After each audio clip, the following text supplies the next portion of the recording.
2학년 특성화과 문학 4-2 서사갈래의 흐름 문제풀이. 자, 이번 시간에도 지난 시간에 이어서 문제풀이, 시험 대비 문제풀이를 하도록 하겠습니다. 이번 시간에는 서사갈래와 관련된 문제들을 풀어보도록 하겠습니다. 자, 첫 번째 문제 풀어보겠습니다. 첫 번째 문제는 조신의 꿈과 관련된 문제입니다. 조신의 꿈 지문은 교과서에 있고요. 앞선 시간에 선생님이 첨부해줬던 그 파일에 보면은 문제들이 있습니다. 문제 확인하면서 여러분들은 이 문제를 풀어주면 되겠고요. 윗글에 대한 설명으로 가장 적절한 것은 올바른 것 찾는 것입니다. 1번, 시간의 역전적 배치를 통해 사건이 전개되고 있다. 여기서 시간의 역전적 배치라는 것은 시간을 거꾸로 배치한다는 걸 말하거든요. 그러니까 흔히 과거, 현재, 미래와 같이 시간 순서대로 사건이 전개되는 것이 아니라 현재에서 과거로, 즉 시간을 거꾸로 해서 배치를 해서 사건을 전개한다는 의미고요. 지금 이 조신의 꿈에서는 시간의 역전적 배치는 없었습니다. 2번, 우의적 수법을 통해 교훈적인 주제를 전달하고 있다. 즉 돌려 말하기를 통해서 교훈적인 주제를 간접적으로 전달하는 것을 의미하는데요. 지금 이 조신의 꿈 같은 경우에는 그 조신의 깨달음을 직접적으로 제시하고 있습니다. 3번, 인물의 외양 묘사를 통해 인물의 성격을 제시하고 있다. 인물의 외양 묘사를 통해서 성격을 제시하는 부분은 없었죠. 4번, 지명을 구체적으로 제시함으로써 사실성을 높이고 있다. 네, 그렇습니다. 신라시대 어느 지역의 구체적인 지명을 제시함으로써 지금 이 설화 같은 경우는 사실성을 높이고 있다고 볼 수 있죠. 그 다음, 공간적 배경의 섬세한 묘사를 통해 주제의식을 강조하고 있다. 그러니까 공간적 배경, 지명은 구체적으로 제시했지만 그 부분에 대한 섬세한 묘사는 없었습니다. 그래서 이번 같은 이 문제의 정답은 4번입니다. 자, 다음 문제 보겠습니다. 윗글을 보기와 같이 구분할 때 이를 바탕으로 윗글을 이해한 내용으로 가장 적절한 것은 그랬네요. 즉, 현실을 A로 보고 꿈을 B로 보았을 때의 그 해석한 내용입니다. 현실이 A, 꿈이 B. A에서, 즉 현실에서 조신이 꿈꿨던 세속적 욕망은 B, 즉 꿈에서 이루어지게 된다. 맞죠? 그 다음 2번, A에서 나타난 인물 간의 갈등은 B에서 심화되어 최고조에 이르게 된다.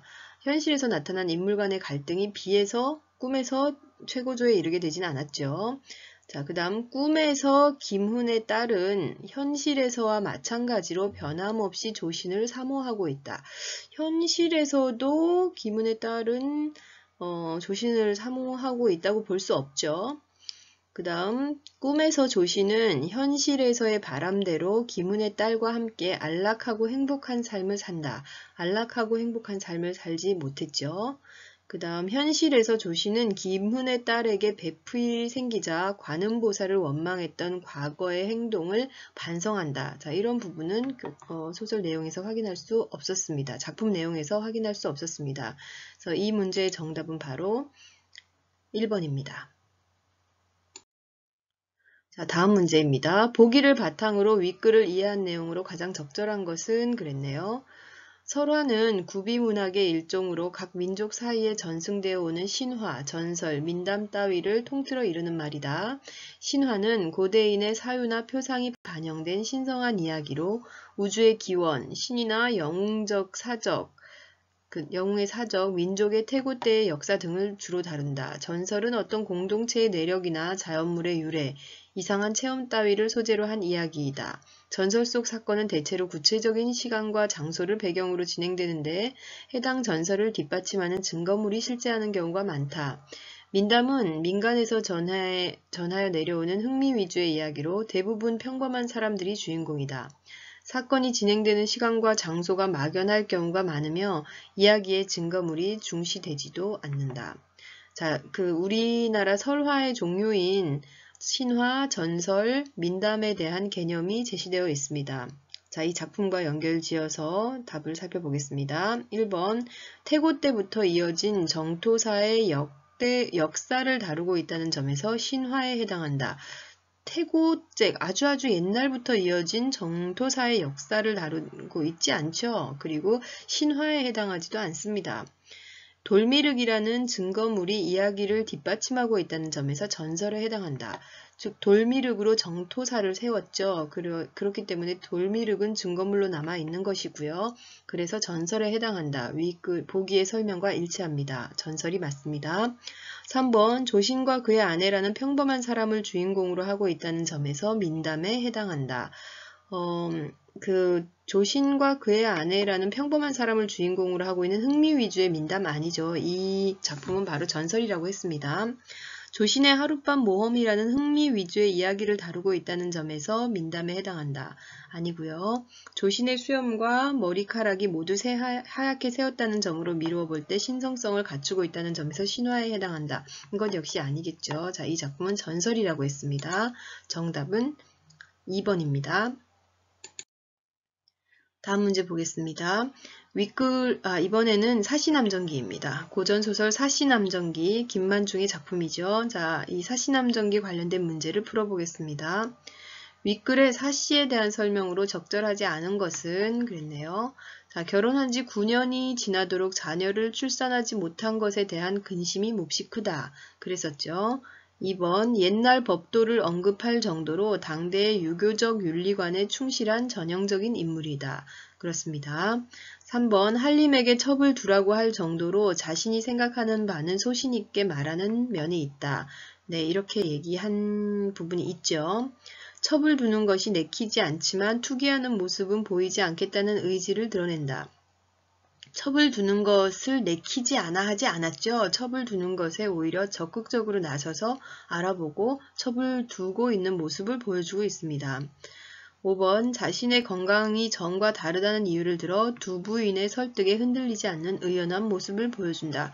두 부인이 첩을 두지 않을 것을 설득하려고 했는데요. 그랬을 때 굳건하게 첩을 두겠다고 오히려 얘기하고 있죠. 그래서 이 문제의 정답은 4번입니다. 2번, 윗글을 통해 알 수 있는 당시 시대적 상황으로 적절하지 않은 것은 그랬네요. 10대의 어린 나이에 결혼을 하는 경우가 있었다. 네, 지금 보면은, 지금 사소저와 유한님이 15살에 결혼을 했죠. 10대에 결혼을 했습니다. 2번, 자식을 낳아서 대를 잇는 것이 중요하게 생각하였다. 맞죠? 축첩제도가 보편적이었으며 이로 인해 가정 내 불화가 일어나기도 했다. 네, 당시 시대 상황을 얘기해주고 있습니다. 4번, 자식을 낳지 못한 여인들은 남편의 집에서 내침을 당하는 경우도 있었다. 네, 그랬었던 시대였죠. 결혼 후에 여인들이 아이를 낳지 못하는 경우에 스스로 첩을 구하는 일이 일반적이었다. 지금 이거는 좀 사실과 다르죠. 사시 같은 경우가 오히려 특이한 걸로 지금 소설 속에서도 묘사되고 있습니다. 그래서 정답은 5번이 되겠습니다. 4번 윗글의 서술상 특징으로 적절한 것끼리 보기에서 골라 묶은 것은 그랬네요. 사시남정기 관련해서 서술상의 특징 문제입니다. 대화에 의해 사건이 진행되고 있다. 보면은 우리 교과서에 있는 부분에서도 사시와 그 다음 두 부인의 대화 그리고 유한림과 교씨의 대화, 주로 대화에 의해서 사건이 진행되고 있었습니다. 상징적 사물을 통해 다가올 미래를 암시하고 있다. 다가올 미래를 암시하는 상징적 사물 드러난 게 없었죠. 그 다음 꿈과 현실의 교차를 통해 이야기를 전개하고 있다. 자, 꿈에 대한 얘기 나오지 않습니다. 그 다음 작품 밖의 서술자가 인물의 심리까지 묘사하고 있다. 작품 밖의 서술자라 하면 3인칭 서술자를 말을 하는 거고요.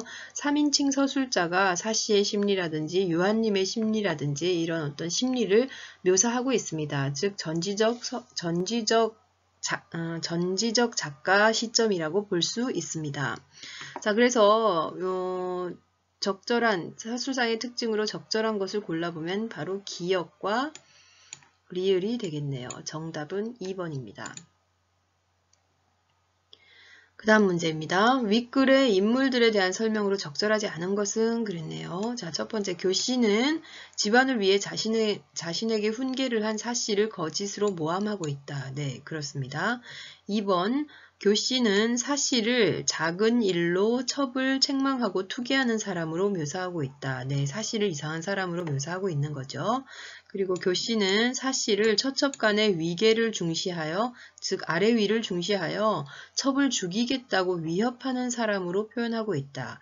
네, 그 옛날 고사를 들어서 옛날 인물을 들어서 지금 그렇게 표현하고 있습니다. 유한님은 교씨가 자신에게 한 말을 모두 있는 그대로 다 믿고 있다. 자, 유한님은 교씨가 하는 말에 모두 있는 그대로 다 믿고 있다고 볼 수는 없죠. 잘못 생각하고 있는 것이다 라고 오히려 교씨에게 사씨의 입장을 두둔하는 말을 하고 있습니다. 5번 유한님은 평소 사씨의 행실을 바탕으로 현재의 상황을 객관적으로 판단하려고 노력하고 있다. 네, 그랬었죠. 그래서 이번 문제의 정답은 바로 4번입니다. 자, 다음 난장이가 쏘아올린 작은 공에 대한 문제를 풀어보도록 하겠습니다. 윗글의 내용과 일치하는 것은 1번 회사는 노동자들이 서로 어울리는 것을 원하지 않는다. 네, 그랬었죠. 회사는 노동자들이 서로 어울리는 것을 원하지 않아서 일도 따로따로 개별적으로 그리고 운동도 각자 자기 위치에서 운동하도록 시켰었습니다. 2번 나와 형이 일하는 공장의 노동자들은 점심을 굶는 경우가 많았다. 점심을 굶는다는 얘기는 안 나왔었고요. 점심을 굶는 것은 형이 주로 점심을 굶는 경우가 많았다라고 설명되어 있는 부분이 있었습니다. 그리고 3번 공장 노동자들의 작업 환경은 시간이 지남에 따라 조금씩 개선되고 있다. 이 노동자들의 작업 환경은 시간이 지남에 따라 개선되고 있지 않았고요. 오히려 공장은 점점 더 커져가는 반면에 노동자들의 작업 환경은 오히려 더 열악해지고 있다는 것을 소설을 통해 확인할 수 있습니다. 그리고 4번 회사는 노동자들의 건강을 위해 매일 점심시간마다 공을 차도록 하고 있었다. 매일 점심시간마다 공을 차도록 하고 있었는데요. 자, 이 노동자들의 건강을 위해서다라고 보기는 힘들 것 같습니다. 그 다음 공장의 노동자들은 대부분 어린 나이부터 공장에 들어와 고임금을 받으며 성장의 기반을 다졌다. 자, 대부분 어린 나이에 공장에 들어온 것은 사실인데요. 고임금이 아니라 저임금을 받았었죠. 자, 이번 문제의 정답은 1번입니다. 다음 문제 보겠습니다. 윗글의 난장이 가족이 받은 철거 계고장에 대해 이해한 반응으로 적절하지 않은 것은 그랬네요. 낙원구청장은 지섭이 말하는 사나이의 상부로 생각해도 되겠군. 자, 낙원구청장이 바로 이 철거 계고장을 보낸 사람으로 명시되어 있습니다. 그래서 지섭이 말하는 그 사나이, 지섭이가 때렸죠. 사나이의 상부로 생각해도 될 것 같습니다. 그 다음 2번 난장이 가족의 집은 철거 계고장에 언급된 철거 기한보다 앞서서 철거되었다. 사나이가 한 이야기에서 보면은 철거 기간보다 더 훨씬 지났다라는 얘기가 있었죠. 그래서 앞서서 철거된 게 아니라 늦게 철거되었다고 볼 수 있습니다. 그리고 새망치를 든 사람들은 행정대집행법에 따라 집을 강제 철거하기 위해 나타난 사람들이군. 맞죠? 난장이 가족에게 배달된 철거 계고장은 결국 난장이 가족의 행복을 앗아가는 통지서였군. 네, 그렇습니다. 난장이 가족의 주소가 낙원구 행복동이라는 사실은 그들의 현실적 삶을 생각해 볼 때 반어적으로 느껴지는군. 그렇죠. 낙원구 행복동은 오히려 그 난장이 가족들에게는 지옥과 같은 그 불행한 동네였다는 사실을 알 수 있습니다. 그래서 반어적 표현이라고 할 수 있겠죠. 그래서 정답은 2번입니다. 자, 오늘 수업은 여기까지입니다. 앞에서 학습했던 그 교과서 내용과 그리고 학습활동 그리고 선생님이 주었던 그 문제들 그리고 지난 시간과 이번 시간에 함께 풀어봤던 문제들을 바탕으로 여러분들 2차고사 대비를 해주시면 될 것 같습니다. 그러면 모두 좋은 성적 얻을 수 있을 것이라고 생각을 하고요. 모두 다 시험 잘 보시기를 바랍니다. 자, 다음 시간에 만나요. 안녕.